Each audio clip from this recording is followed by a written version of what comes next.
Alors, est-ce que le 15 de France vous a convaincu? Deux chroniqueurs ne sont pas d'accord dans l'équipe du soir. C'est un nouveau duel. Jingle. Oui, il a été convaincu. J'ai envie de dire c'est peut-être le plus important vu que c'est un ancien joueur de rugby, c'est Hugo Bonneval. Et non, Yohan Rioux qui va... Yohan n'a pas trouvé ça extraordinaire. Non, eh ben non. Yohan va être brillant. Non, il va gagner, je pense qu'il va gagner. 3 sur 3 ce soir. Non, il va être exceptionnel. Yo, vu que vous êtes un peu l'outsider, vous voulez commencer ou pas? Ah oui, mais j'aime profondément le rugby, je commence, bien sûr. Bien sûr. Je passe en deuxième. D'accord.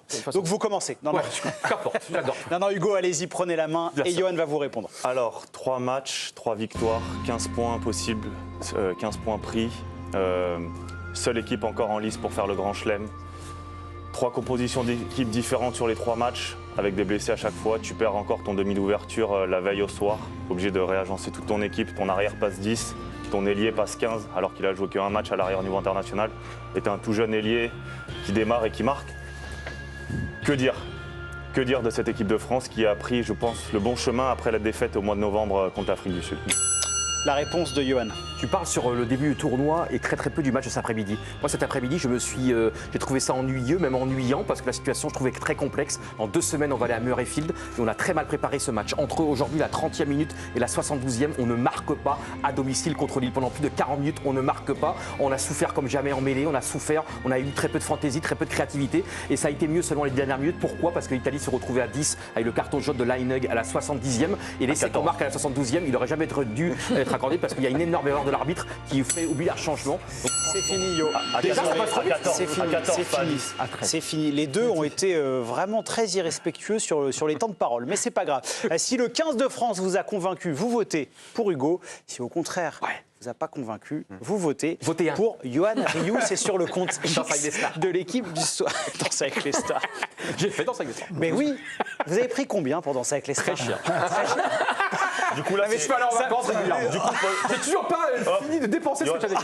Poche de droite ou poche de gauche? Comment? Poche de droite ou poche de gauche? Les deux. Bon, l'arbitrage du président Domen. Mon meilleur plan d'ailleurs. J'irais. Bon, c'est 3 matchs gagnés. Des équipes qui changent, la possibilité de faire le Grand Chelem, c'est clair. L'absence qu'évoquait Hugo, c'était Mathieu Jalibert qui était absent pour cette rencontre. Bon, on ne peut pas critiquer là-dessus. On peut dire sur un match particulier, mais on sait que quand on joue les Italiens, c'est toujours des matchs stressants, c'est toujours des matchs chiants, c'est toujours compliqué parce qu'ils cassent tout, ils perdent. Là, on parle toujours de rugby, on parle de foot. Il a raison. Non, il y a des équipes de foot italiennes qui ont été talentueuses. Voilà. Mais au rugby, je ne les ai pas vus faire des matchs en ballant, jamais. L'Italie, ils sont de mieux en mieux, ils gagneront le tournoi. Ah, mais ils sont de mieux en mieux, bien sûr. Ils ont fait un très bon début de tournoi, ils vont finir avant-dernier. L'année dernière, ils avaient fini dernier. Et voilà, ils seront de mieux en mieux. Ils vont progresser par étapes. Donc, on ne peut pas dire qu'ils n'ont pas convaincu. Parce que ce match-là ne servait pas à convaincre. Ceux qui vont convaincre définitivement, c'est l'Écosse et l'Angleterre. C'est les 2 prochains matchs du 15 de France. On va écouter Antoine Dupont, Toto, comme dit Hugo Bonneval, qui parle des difficultés justement à jouer face à cette équipe d'Italie. C'est plus les Italiens qui nous ont contrariés que le changement de composition. On les a vus monter très fort. Et puis on a eu peu de possession dans leur camp, surtout en première mi-temps. Donc au final, on a assez peu joué. On a marqué sur des coups d'éclat, sur des turnovers. Mais on a eu du mal à construire notre jeu de par la pression qu'ils nous mettaient sur la ligne défensive, mais aussi dans les rucks qui nous ont contesté beaucoup de ballons. Donc c'est là-dessus où on a été le plus ennuyé, je dirais. Et leur pression au pied aussi, ils ont tapé énormément au pied. On a eu peut-être un peu moins de réussite sur les ballons que ce qu'on a pu connaître sur les 2 premiers matchs, donc un peu moins de munitions aussi, mais tant mieux, ça nous fera un axe de travail aussi pour la suite du tournoi.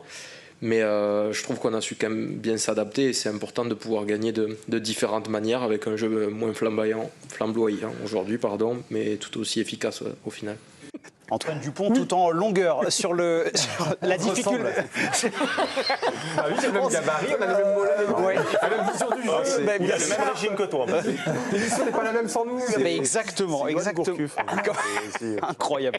On va se recentrer sur le 15 de France, si vous voulez bien, plutôt que les comparaisons entre Yoann Rioux et Antoine Dupont, qui, à mon avis, sont peu évidentes. Juste la difficulté de jouer cette équipe d'Italie, ce que soutenait un peu Yoann, ce qu'a évoqué Antoine, ils sont chiants à jouer. En fait, c'est des latins comme nous. Et on n'a pas l'habitude de les jouer parce qu'on a l'habitude de jouer les équipes anglo-saxonnes qui sont très pragmatiques, qui sont très respectueuses des règles. Et là, on se retrouve avec une équipe d'Italie qui, beaucoup de joueurs parlent français. Donc déjà, ils te parlent. Toute l'après-midi, ils te parlent dans l'oreille.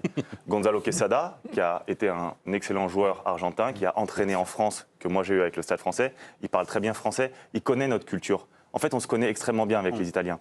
Ce qui fait que tu as un peu cette proximité et en même temps ce côté, ils arrivent à nous endormir. Chose qu'on n'a pas avec les équipes anglo-saxonnes parce qu'on ne les aborde pas de la même manière. On a toujours une relation et une distance avec eux. On n'aime pas trop, tu vois, l'Angleterre, etc. Tout ce qui se passe au nord, on n'est pas fan de tout ça. Ouais. Donc avec les Italiens, c'est une relation différente, c'est conflictuel. Et c'est vrai qu'ils ont réussi à nous battre dans le tournoi 2 fois déjà, en 2011 et en 2013 si je ne m'abuse. Et à chaque fois, c'est des matchs où c'est un peu des matchs entre frères. C'est compliqué à gérer ce genre de match vis-à-vis de tes émotions. Mais après, dans le contenu du match ce soir, bien évidemment que tout n'est pas excellent, mais il y a quand même une marge de... on a senti qu'il y avait une marge. Il y a un écart qui est vraiment... Mais pourquoi en mêlée, par exemple, on l'a pris quand même en mêlée parce que je pense qu'en mêlée, aujourd'hui, c'est un vrai problème et ça sera un vrai axe de progression sur les 1 an et demi qui nous restent, c'est qu'on n'a pas de pilier droit remplaçant. On est, je pense, aujourd'hui, c'est le seul poste, en fait, pilier droit, où on est encore dans l'incertitude de savoir qui va démarrer la Coupe du Monde à droite. Pour moi, les 2 postes qui vont nous poser problème, ça sera pilier droit et remplaçant de Thomas Ramos à l'arrière. Parce qu'en fait, Thomas prend une place tellement importante dans le jeu de l'équipe de France, plus que dans un poste en particulier, que lorsque... Et en plus, là, ils ont réussi à mettre en place une attaque en triangle avec un 10, un 15 et Antoine Dupont au milieu qui gère tout ça, que lorsque tu te rends compte que si Thomas Ramos change de poste, eh ben, tu n'as pas encore un arrière aujourd'hui qui est capable d'avoir un rôle similaire à ce qu'il propose sur le terrain. Un autre rôle, ça ne veut pas dire que c'est un mauvais joueur. Ça veut juste dire que par rapport à ce qui essaye d'être mis en place par l'équipe de France, en fait, il y a un déséquilibre qui se crée. Justement, on parle de Thomas Ramos. Il a réagi après la victoire du 15 de France. Ouais, le numéro 10 s'est exprimé au micro du diffuseur. C'est une victoire à 5 points dans une compétition où il y a un titre à la fin. C'est le plus important. Ce n'est pas le match le plus abouti, c'est sûr. Mais je peux vous dire que l'équipe d'Italie a vendu cher sa peau. Il restera les 2 derniers matchs pour aller chercher un titre au bout. Par rapport aux chances de Grand Chelem, Hugo, vous l'avez évoqué dans votre duel. Alors, rien n'est jamais fait dans le sport de haut niveau, mais à quel point vous y croyez? À quel point ce 15 de France est convaincant? Non, moi j'y crois à 100%, mais ça ne sera pas facile. Et si on pense que tout va se passer comme sur des roulettes, moi je ne le pense pas. En premier lieu, on va devoir aller en Écosse. L'Écosse qui en a mis 30 chez elle contre les Anglais, qui a allé gagner au Pays de Galles ce week-end également, alors que le match était très mal embarqué. Ils ont réussi à progresser dans les secteurs dans lesquels ils étaient un peu faibles les années précédentes. Et voilà, pour moi, c'est ce vrai match-là qui va nous juger parce que l'Angleterre, pour moi, c'est le match le plus simple à préparer. Oui. Si ça se passe bien en Écosse, l'Angleterre, tu fais de la muscu, tu fais de la cryothérapie, et tu rendez-vous samedi soir à 21h. Ouais. Voilà. Charles-Antoine avait une question. En fait, ce qui est intéressant sur ce match, c'est que pendant 40 minutes, les tricolores, ils ne marquent pas. Ouais. Il n'y a aucun point qui est marqué, c'est quand même rare en rugby. Oui. Et ce qui est fort, souvent en rugby, on dit qu'il faut bien commencer un match, il faut bien le finir. C'est ce qui a été fait aujourd'hui. Donc je rejoins complètement ce que tu dis, parce que l'équipe de France, elle sait s'adapter à son adversaire. On l'a vu sur les matchs précédents. Aujourd'hui, ils prennent le bonus, sont pragmatiques, ils jouent. Alors certes, c'est une équipe brouillon, mais on est quand même avec une compo abyss. Faut pas le rappeler. Faut le rappeler. Il manque des joueurs. Mathieu Jalibert, il n'était pas en état de jouer. On est sur une charnière qui joue alors un petit peu ensemble, mais qui n'a pas l'habitude de jouer ensemble forcément à chaque match du 15 de France. Et moi, ce qui m'a vraiment marqué, c'est que ce 15 de France, peu importe l'adversaire, il a cette faculté à créer du jeu. Et ok, alors on encaisse pendant 40 minutes. Ok, ils ont pris quoi? Ils ont pris 8 points. C'est rien. Un essai et une pénalité, c'est pas beaucoup. Et ils s'en sortent bien à la fin parce qu'ils finissent très bien ce match.